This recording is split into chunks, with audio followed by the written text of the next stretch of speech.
Assalamu alaikum warahmatullahi wabarakatuh. Welcome to another interesting episode of the Whiteblood Panorama on your favorite channel, Whiteblood Multimedia. I'm your host, Umar Dandago. Well, I would like to call this interview a long and eagerly awaited one. This is because I've been for years wanting to host my guest today on any of the show that I have been presenting on the radio and the other one that I'm doing on YouTube, and also this one as well. My guest today has had a remarkably interesting career progression and transition at the BBC, from a sports correspondent as a starter to ascending to the highest throne at the BBC Hausa service. Aliyu Abdullahi Tanko is now the head of the BBC Hausa service, the editor-in-chief, who, as some people put it, assumed the position he currently is, largely because of how transformative he has proven himself to be in pushing BBC Hausa to the next level. How does he feel about this? But on the other hand, the BBC in general has seriously been criticized and lambasted, well, for several reasons, one of which is bombarding us with mostly negative stories about Africa, though they have been denying that. Another criticism is that the BBC Hausa service in particular has now shifted from a serious news-based media channel to more like an entertainment channel, especially on social media. Why? The most important question we're going to be asking is, why do the people of Africa trust BBC World Service, BBC in general, implicitly, unquestionably, and 100%? We'll be able to explore this in the course of the program, and I am delighted to tell you that I'm currently joined in the studio by Aliyu Abdullahi Tanko, who is the editor-in-chief of the BBC Hausa service. Thank you very much indeed for coming. Thank you for having me. Let's just get the ball rolling. To begin with, let's get to hear a little bit about yourself. Your self-introduction. Who is Aliyu Abdullahi Tanko, briefly? Well, you've called my name. So I was born in Kaduna. I grew up in Kaduna. I had part of my education in Kaduna and part of my education in the UK. I am married with children, boys and girls. And of course, yeah, I've been a journalist for about 20 years, starting from Kaduna, from weekly trusts to Kaduna State Radio, to an aide to a governor, and then to BBC, and then here we are now leading the team. Okay, that's great. There was a time when I was listening to Amsoshi Takadunku, a program normally that allows the people to send in their questions about the BBC and other stuff, and then someone sent a question wanting to hear your biography, and in the course of that you said you studied engineering in BUK. Well, I did not get to study the engineering. Okay. That was my initial plan. I wanted to be an engineer, and I was there. I started doing I got an admission to study engineering at Ahmadu Bello University Zaria, and of course Bayero University Zaria. But along the line, as destiny will have it, I was unable to do both. Okay. Even though my background during my secondary education, I studied sciences, did physics, chemistry, and biology, and mathematics. Yes. So all the thinking is I would be an engineer, and that was my aspiration. Yeah. In the earlier part of my life, but as God will have it, it didn't happen, and then we have to move on. And then, of course, I went to Kaduna Polytechnic to study journalism, and then that's it, and moved, and then went to Babek College, University of London, and did my master's in journalism, and then did several courses in management and journalism, at various institutions in the United Kingdom. That's really great. A lot of people call you a transformative leader within I don't know, probably you joined the BBC before 2010, around 2008-9, right? And then within the space of like 10 years, you moved from a reporter, a presenter, to occupying one of the top seats at the BBC. How transformative have you been, and what have you introduced that have made you got such a recognition? Yes. All right, so I think how it works is you have to be open-minded in whatever you are doing. Don't think, okay, I'm new, I cannot do this, I cannot grow. No, think about growth. Have in mind what you want to achieve. And then whatever you do it to the best of your ability.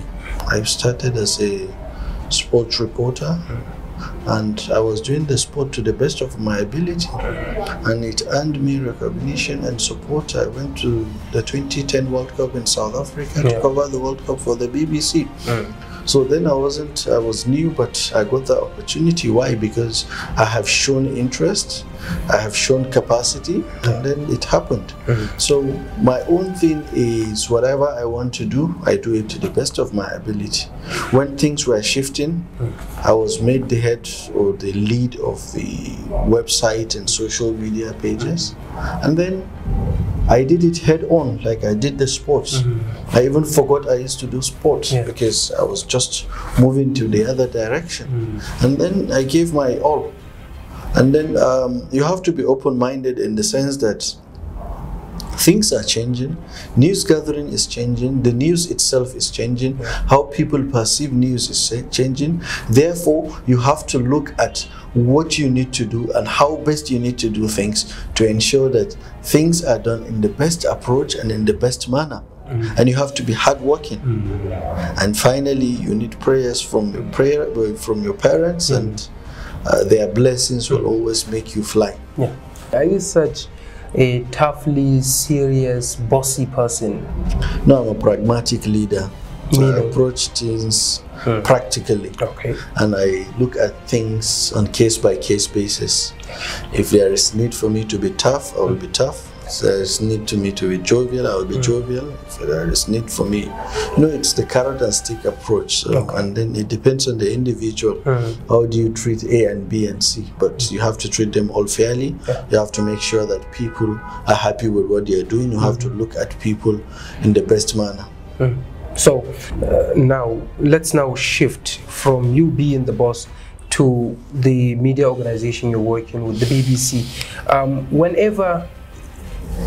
Whenever someone says to another person that I heard this and that, and the other person says, where did you get it from? They say the BBC.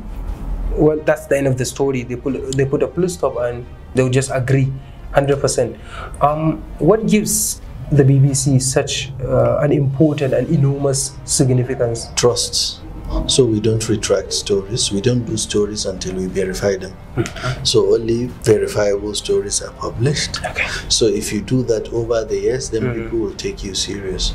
But when you spread fake news, when you spread unverifiable information, and then you say you are sorry, this guy will take you to the court for what you have done, and then facing a lot of challenges, then people will not trust you, they will not take you serious.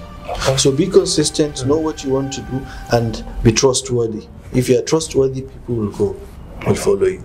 So I have got a couple of contributions from one of our lecturers from BUK, Dr. Binta Suleiman. Let me put this question to her. She says, I should ask you to explain the purpose and objectives of BBC Hausa as a news medium, and then why is Britain, as she puts it, paying to inform, educate, and enlighten us? All right, so the purpose of BBC Hausa is to hold leaders to account, is to disseminate information, is to fight fake news, is to make sure that informations are spread in the right approach and the right manner. The British government is funding not only BBC Hausa but 41 other languages. And of course, this has been on for about 65 years. People need access to valuable information. Let me give you this example. Possibly, I don't know if it's happening in Kano, in other places, the state government deny opposition access to information, access to media.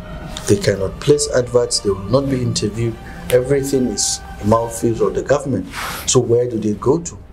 They need credible places like ours. They need credible medium that will give opportunity irrespective of where you stand and where you come from. Okay, this is very sensitive. She says, we also know that the CNN and BBC never interview terrorists and grant them any kind of publicity because they want to avoid glamorizing crime. Yet BBC Hausa will get busy interviewing Nigerian bandits and IPOBians. What do you have to say about this? Okay, so I think that insinuation is wrong. That's not true. BBC has interviewed Haqqani leaders, renowned terrorists. BBC has interviewed Al-Qaeda leader while he was on wanted lists, Osama bin Laden. We have interviewed Mullah Umar when he was the leader of Taliban. And they were all wanted. And you call them terrorists if you want or whatever.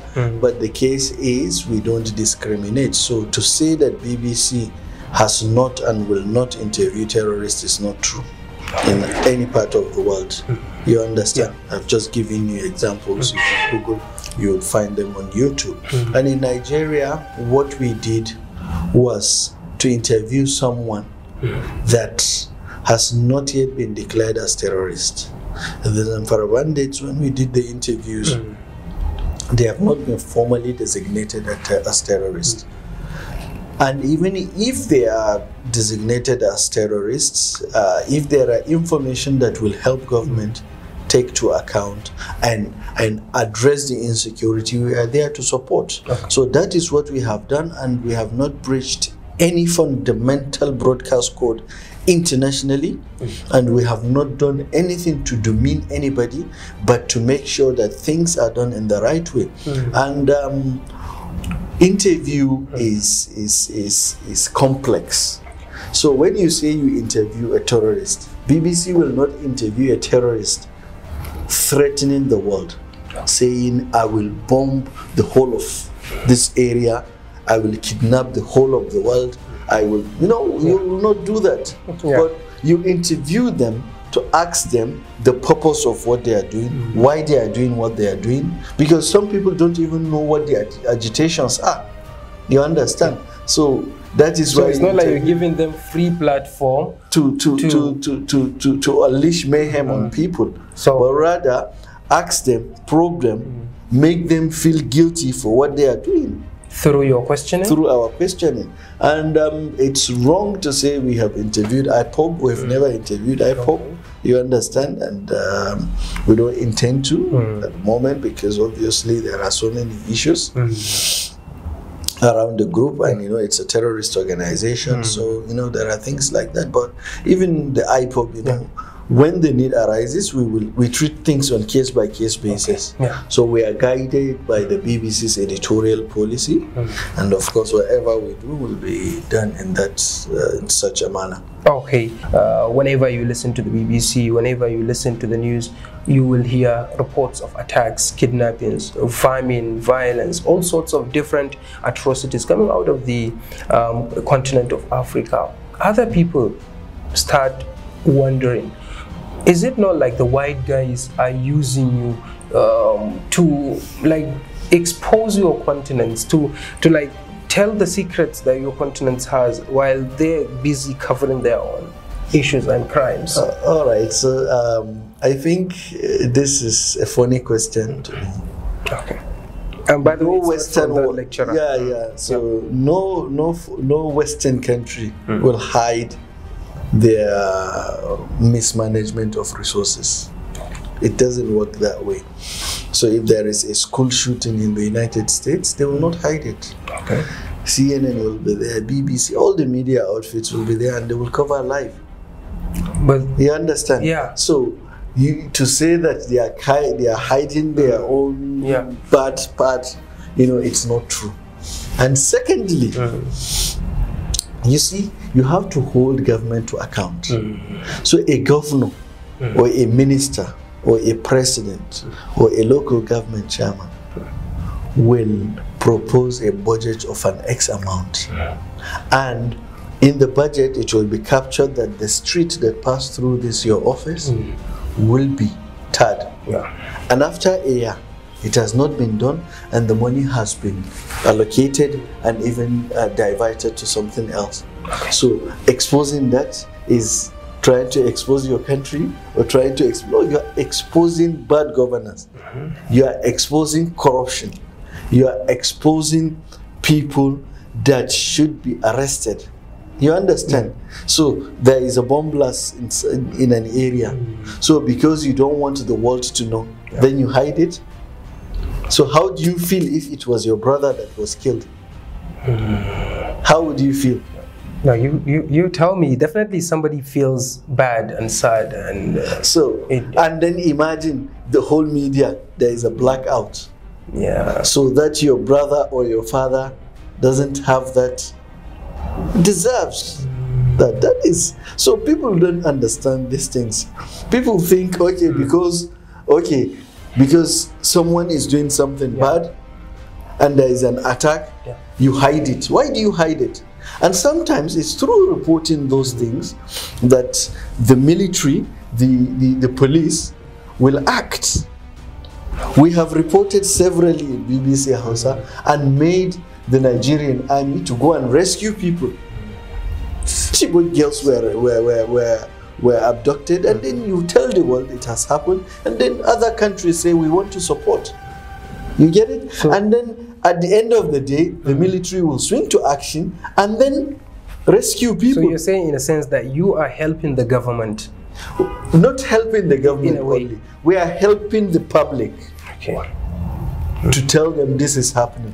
So imagine there is a blockade along Kaduna Abuja Road. And you as a media organization, you are aware. And then you did not report it because you don't want to hide something and help your government. And then innocent people go through there and get trapped. Then what are you? So this is part of your civic duty. Expose wrongdoers for the purpose of facing the full wrath of the law, and then praise the good Samaritan for people to know. That's why, in BBC Hausa we do, inspire me videos. You understand? We do videos that inspire people. We are trying to say, yes, well done. You understand? You are going into yoga, you are going into horse riding, you are a musician. You understand? And even the imams we do, these are things we do. So you can, it's a 50-50 thing. It's not like you want to have to. It doesn't work that way. So what do you say to those who have stopped listening to the BBC just because every day they hear stories of attacks? Well, I think come back. One, I would say they should come back, and then two, I would say that it's misconception to think that all news will be positive.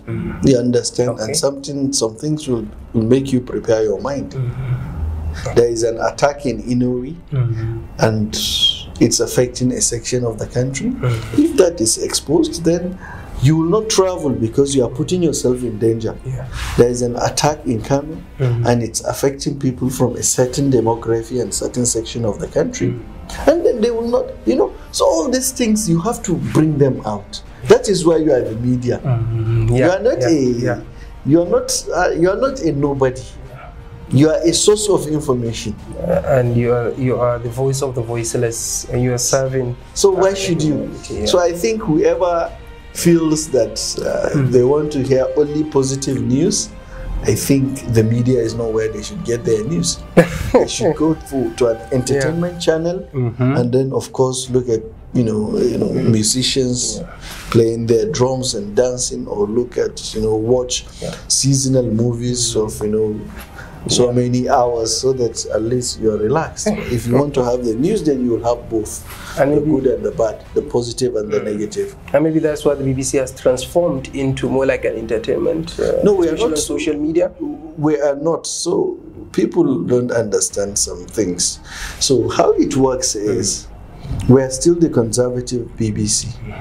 We are still the BBC, you know, but we have started accommodating some things that we don't do before. Okay. Like you, like people, they say we are negative news. So now we start entertainment, they said you are entertainment.